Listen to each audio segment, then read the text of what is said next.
Hello student, आज हम राजनीतिक सिद्धांत पुस्तक के पहले पाठ राजनीतिक सिद्धांत एक परिचय पर चर्चा करेंगे। जैसा कि हम सभी जानते हैं, सभी प्राणियों में मनुष्य को सर्वश्रेष्ठ माना गया है। तो ये सर्वश्रेष्ठता उसकी दो बातों से तय होती है। पहली बात यह है कि मनुष्य के पास विवेक है, विवेक यानी विजडम। और दूसरी बात यह है कि वो अपने विवेक का प्रयोग करते हुए अनेकों गतिविधियां करता है और उन गतिविधियों से अपनी योग्यता को साबित करता है। तो अगर हम राजनीतिक सिद्धांतों की बात करें तो राजनीतिक सिद्धांत व्यक्ति और राज्य के संबंधों को तय करते हैं, यानी कि व्यक्ति और राज्य के कैसे संबंध होंगे, ये बात हमें राजनीतिक सिद्धांत के द्वारा पता चलती है।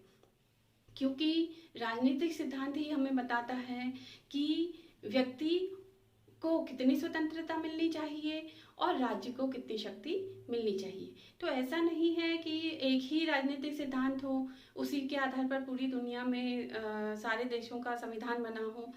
हर देश का अपना समाज होता है और वहाँ रहने वाले लोगों की अलग अलग विचारधाराएं होती हैं। इसी प्रकार अलग अलग विचारधाराओं पर आधारित या अलग अलग मतों पर आधारित सिद्धांत भी होते हैं और राजनीतिक सिद्धांतों में भी आपको बहुत सारे वेरिएशन देखने को मिलेंगे। जब हम बात करते हैं राजनीतिक सिद्धांत की तो यहाँ पर दो एलिमेंट्स पे हम फोकस करते हैं। एक है व्यक्ति और दूसरा है राज्य। व्यक्ति को स्वतंत्रता का प्रतीक माना जाता है और राज्य को शक्ति का प्रतीक माना जाता है।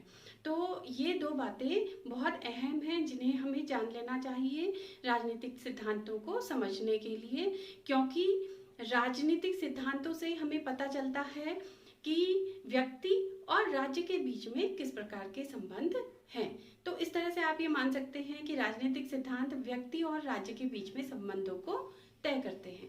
तो देखिए, जिस प्रकार समाज में अलग अलग प्रकार के लोग रहते हैं तो उनकी विचारधाराएं भी अलग अलग होती हैं, दृष्टिकोण अलग अलग होते हैं। उसी प्रकार राजनीतिक सिद्धांतों में भी बहुत भिन्नता आपको देखने को मिलेगी।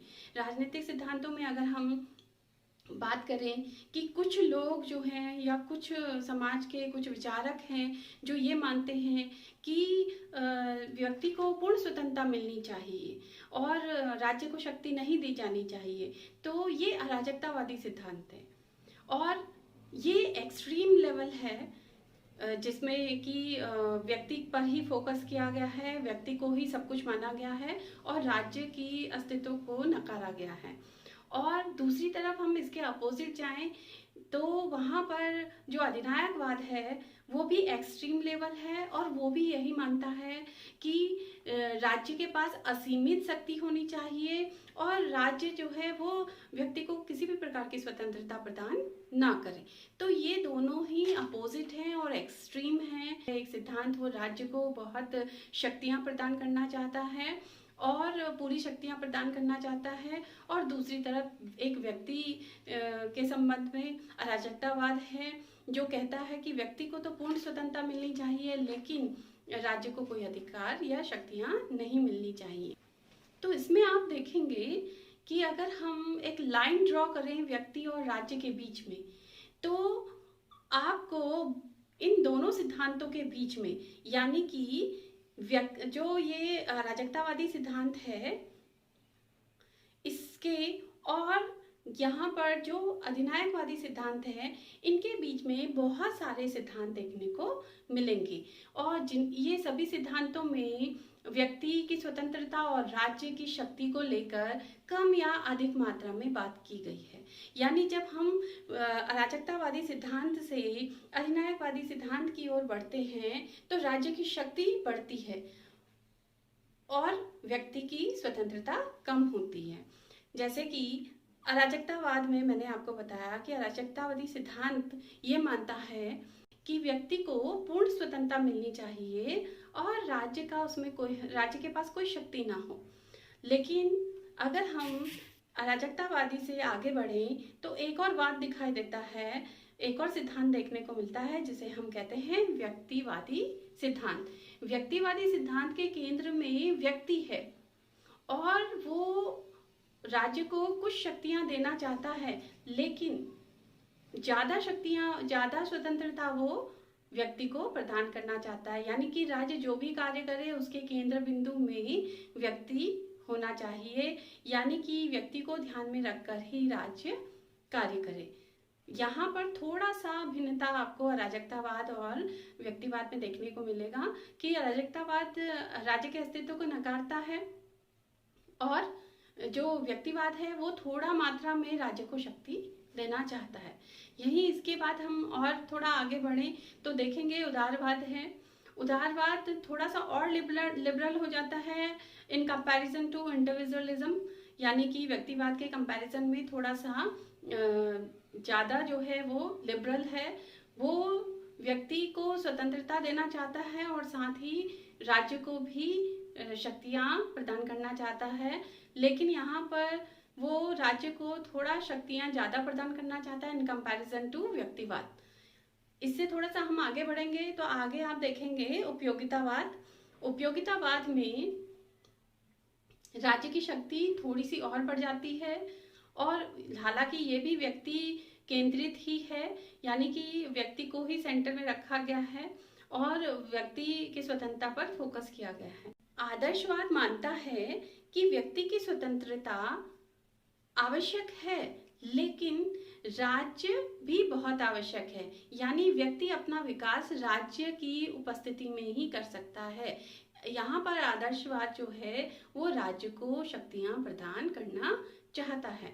तो इस तरह से अब आप थोड़ा और आगे बढ़ेंगे तो यहाँ पर आपको साम्यवाद नजर आएगा। साम्यवाद जो है, साम्यवादी जो विचारधारा है या साम्यवादी जो सिद्धांत है वो मानता है कि राज्य के पास अधिक शक्तियाँ होनी चाहिए और व्यक्ति के पास स्वतंत्रता कम होनी चाहिए। और इसके आगे आप बढ़ेंगे तो ये है अधिनायकवाद। अधिनायकवाद जिसमें कि मैंने आपको पहले भी बताया कि असीमित शक्तियाँ जो हैं वो राज्य को प्रदान करता है और राज्य के पास असीमित शक्तियाँ होती हैं, लेकिन नागरिकों के पास जो या व्यक्ति के पास जो स्वतंत्रता होनी चाहिए वो उसको नकारता है। और ये इसका एक रूप नाजीवाद, फांसीवाद आप कह सकते हैं। ये अधिनायकवाद जो है ये एक्सट्रीम रूप है राज्य की शक्तियों का। इस प्रकार आपने देखा कि एक किनारे पे तो व्यक्ति है और अराजकतावादी सिद्धांत है जो व्यक्तियों को बहुत असीमित मात्रा में स्वतंत्रता प्रदान करता है, वहीं दूसरे किनारे पर अधिनायकवाद है जो कि राज्य को असीमित शक्तियां प्रदान करता है और इनके बीच में बहुत सारे सिद्धांत हैं। तो इस प्रकार आपने देखा कि अलग अलग विचारधारा, अलग अलग सिद्धांत हैं, राजनीतिक सिद्धांत हैं जो कि राज्य की शक्ति और व्यक्ति की स्वतंत्रता को लेकर अलग अलग बात करते हैं, यानी कि कम या ज़्यादा मात्रा में राज्य की शक्ति और व्यक्ति की स्वतंत्रता के बारे में चर्चा करते हैं। तो इस प्रकार हमारे पास बहुत सारे राजनीतिक सिद्धांत हैं। अब ये राजनीतिक सिद्धांत सारे देश में लागू हो ऐसा तो नहीं होता है, क्योंकि हर देश का या हर राज्य का अपना एक समाज होता है, वहाँ की अपनी एक विचारधारा होती है और दृष्टिकोण होता है। उसी दृष्टिकोण के अनुरूप वो अपने राज्य के लिए संविधान का निर्माण करते हैं और उसी के अनुरूप जो है इन राजनीतिक सिद्धांतों का प्रयोग किया जाता है। जैसा कि अगर हम भारत के कॉन्टेक्स्ट में देखें तो भारत में आप देखेंगे, अगर भारत में जो संविधान की प्रस्तावना आप देखेंगे तो उससे भारत में किस प्रकार का शासन तंत्र है या किस प्रकार के राज्य का स्वरूप है, कैसी यहाँ पे संस्थाएं होंगी, ये सारा का सारा उससे हमें क्लियर हो जाता है। जैसे लोकतंत्र, स्वतंत्रता, समानता और पंथ निरपेक्षता, इस तरह के राजनीतिक सिद्धांतों का इसमें प्रयोग किया गया है। तो इससे हमारे लोकतंत्र का पता चल जाता है कि देश लोकतांत्रिक है, गणतांत्रिक है और यहाँ पर जो है नागरिकों को मौलिक अधिकार प्रदान किए गए हैं। तो ये कोई भी संविधान जो है वो व्यक्ति और राज्य के बीच में एक साम्य स्थापित करता है, यानी बैलेंस स्थापित करता है। वो ये डिसाइड करता है कि व्यक्ति को कितनी स्वतंत्रता मिलेगी और राज्य को कितनी शक्तियाँ प्रदान की जाएंगी। तो आप देखेंगे विश्व के अनेक देशों में संविधानों का अगर आप अध्ययन करेंगे तो आपको वहाँ पर देखने मिलेगा डिफरेंसेस क्योंकि सारे संविधान एक जैसे हों ये नहीं होता है, और संविधान जो तय होता है उसमें राजनीतिक सिद्धांतों का बहुत महत्व होता है।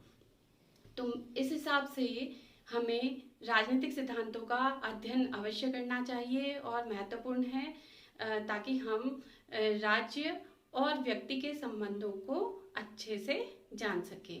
तो चलिए, अभी आपने राजनीतिक सिद्धांत पढ़ा, अब हम राजनीति क्या है इस पे चर्चा करते हैं। जनरली आपने देखा होगा समाज में अलग अलग व्यूज होते हैं राजनीति को लेकर। कुछ लोग कहते हैं कि जो राजनेता करते हैं वो राजनीति होती है, या जो अलग अलग संस्थाएं हैं वहां पर काम करने वाले लोग भी इस तरह के शब्द का यूज करते हैं कि फला व्यक्ति जो है वो राजनीति कर रहा है, या हमारे जो ग्रुप है उसमें राजनीति चल रही है। और कई बार जो है राजनीति को नकारात्मक दृष्टिकोण से भी देखा जाता है कि अगर जो किसी नेता ने करप्शन किया है या देश में कोई स्कैम चल रहा है, घोटाला हो रहा है, तो हम उससे जोड़कर भी राजनीति को देखते हैं। तो राजनीति जो है वो, अगर हम राजनेता से पूछे कि राजनीति क्या है तो वो कहेगा कि भाई समाज की सेवा करना राजनीति है। तो अगर आप देखें कि राजनीति जो है बहुत डायनामिक है, ये जो वर्ड है राजनीति अपने आप में बहुत डायनामिक है, इसीलिए हम इसकी कोई सामान्य परिभाषा नहीं दे सकते हैं। लेकिन समझने के लिए हम ये कह सकते हैं कि जब समाज में रहने वाले लोग या नागरिक राज्य के स्वरूप, संरचना, उसकी संस्थाओं के बारे में चर्चा करते हैं तो उसी को हम राजनीति कहते हैं। यानी कि हमारा समाज, राज्य कैसा होना चाहिए, राज्य में जो संस्थाएं हैं वो किस तरह से कार्य कर रही हैं, राज्य की संस्थाएं कैसी होनी चाहिए। जब हम इस तरह की बातें करते हैं तो ये राजनीति है। जब हम सरकार की जो नीतियां हैं उसके बारे में चर्चा करते हैं, उसकी आलोचना करते हैं, तो ये राजनीति है। और जब जो है राज्य की नीतियों के संबंध में बात की जाए तो वो राजनीति है। राज्य की जो नीति है उसका प्रत्यक्ष या अप्रत्यक्ष प्रभाव जनता के ऊपर पड़ता है। तो जैसे आप देखें कि सरकार जो है, राज्य जो है, उसका काम होता है कि वो जनता की सेवा करे या जनता के लिए कार्य करे। इसके लिए बहुत सारी संस्थाएं होती हैं जो कि जनता के लिए कार्य करती हैं। तो ये जो जनता और उन संस्थाओं के बीच में संबंध है, या फिर जो जनता और जो राज्य के बीच में यानी सरकार के बीच में जो संबंध है, क्योंकि देखिए राज्य का जो मूर्त रूप है, यानी मूर्त का मतलब यहाँ पर हुआ प्रत्यक्ष, जो प्रत्यक्ष रूप है राज्य का वो है सरकार। तो यहाँ पर जब सरकार की नीतियों के बारे में बात की जाती है, जब सरकार और व्यक्ति के संबंधों के बारे में बात की जाती है, क्योंकि सरकार के द्वारा किए गए कार्यों का डायरेक्ट या इनडायरेक्ट प्रभाव जो है वो जनता पर पड़ता है, और जनता के द्वारा भी सरकार प्रभावित होती है।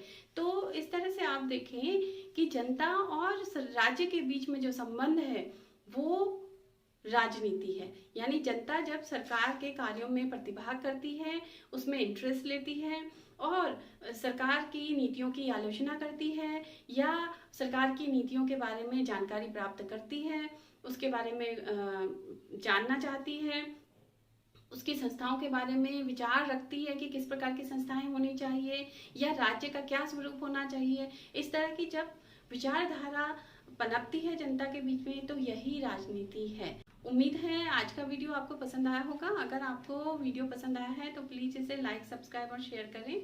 और मेरे पिछले वीडियो को देखने के लिए आप डिस्क्रिप्शन देख सकते हैं और ऊपर आए बटन पर भी क्लिक कर सकते हैं।